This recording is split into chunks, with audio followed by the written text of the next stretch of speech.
Ready, start. अध्यक्ष महोदय, सरकार चाहती है कि अन्न के मामले में देश आत्मनिर्भर बने, तो मेरा सुझाव है कि जिन जगहों पर काफी संख्या में ट्रैक्टर से काम लिया जा रहा है, आपको कोई कारखाना खोलना चाहिए और सस्ती कीमत पर उनकी मरम्मत की व्यवस्था करनी चाहिए।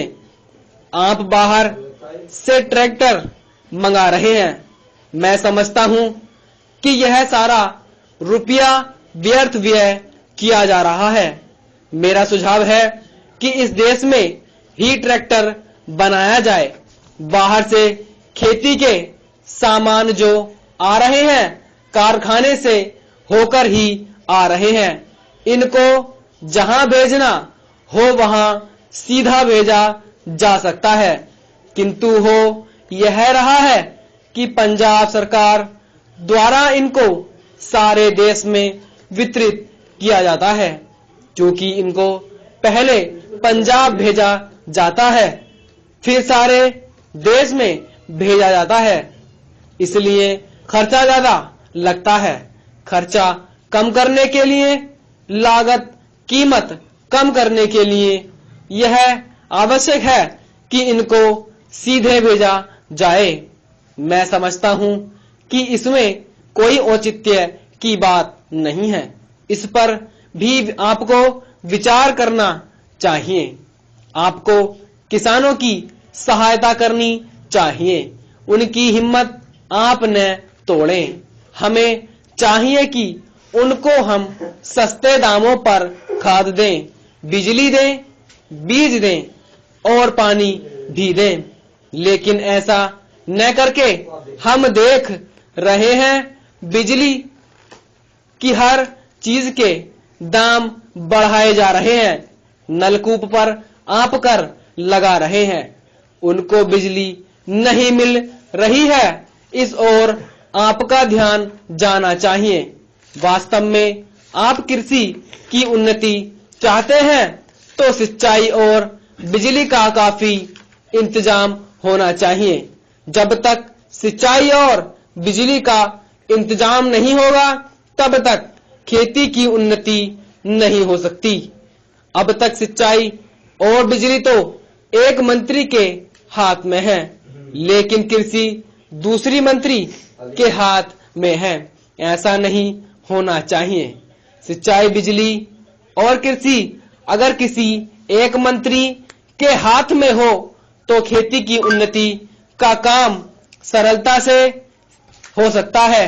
मेरा निवेदन है कि इस ओर भी आपका ध्यान जाना चाहिए। समाजवादी समाज की रचना की बात बहुत कही जा रही है। गरीबों को दूर करके हम सबको बराबर लाना चाहते हैं, लेकिन देश में गरीबी आज भी बढ़ती जा रही है। मैं यह नहीं कहना चाहता हूं कि हमारे देश में सरकार ने कुछ नहीं किया है। अध्यक्ष महोदय, बहुत कुछ किया है, लेकिन महंगाई बढ़ती जाती है और इस कारण से दो देश की खेती या किसानों की उन्नति हुई भी है, वह महंगाई के कारण समाप्त हो गई है। तो ऐसी स्थिति में अगर हम किसान को अन्न की उसके पैदावार की कीमत अधिक नहीं देंगे तो हमारे देश का कल्याण नहीं हो सकता है। मैं कोई यह नई बात नहीं कह रहा हूं। पहले अमेरिका में यही किया गया, जब वहां पर खाद्य समस्या के कारण लोग परेशान थे। हमारे यहाँ भी उसी से कल्याण होगा। हम देख रहे हैं कि सरकार के प्रयत्नों के परिणाम भी अच्छे निकलने लगे हैं, लेकिन दुख इस बात का है कि इस वर्ष सर्दी के मौसम में वर्षा नहीं हुई। फलस्वरूप इस वर्ष जो पैदावार है वह उतनी नहीं है। इसका कारण वर्षा न होना है।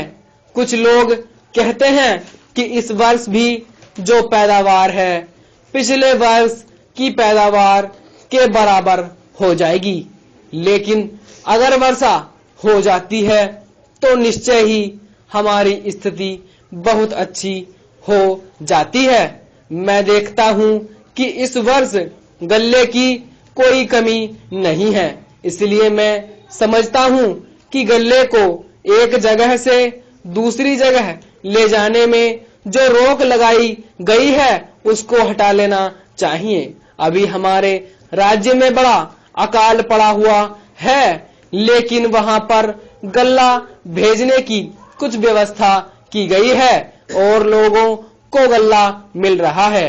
इसका परिणाम यह हो रहा है कि कोई भी आदमी भूखा नहीं मर रहा है। पिछले 2 वर्ष में कोई भी आदमी भूखा नहीं मरा। यह हमारे देश की सरकार के लिए बड़े ही संतोष की, बड़े ही गर्व की बात है। यदि अन्न की उपज हमें बढ़ाना है तो हमें पानी का इंतजाम करना चाहिए। आज वर्षा की बहुत कमी है। विशेष रूप से मैं अपने क्षेत्र की बात आपको बतलाना चाहता हूँ। 20 वर्ष पहले जितनी वर्षा वहाँ होती थी उतनी ही वर्षा आज भी होती है। वहाँ नहर भी है, लेकिन नहर का पानी वहाँ नहीं जाता है।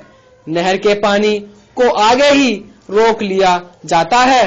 बांध भी बना है, किंतु हमारे राज्य के लिए पानी नहीं दिया जाता है। इसका परिणाम यह होता है कि पानी न मिलने के कारण लोगों को काफी परेशानी का सामना करना पड़ता है। कुछ लोगों ने नलकूप भी लगा लिए हैं, जिससे लाभ हुआ है। स्टॉप।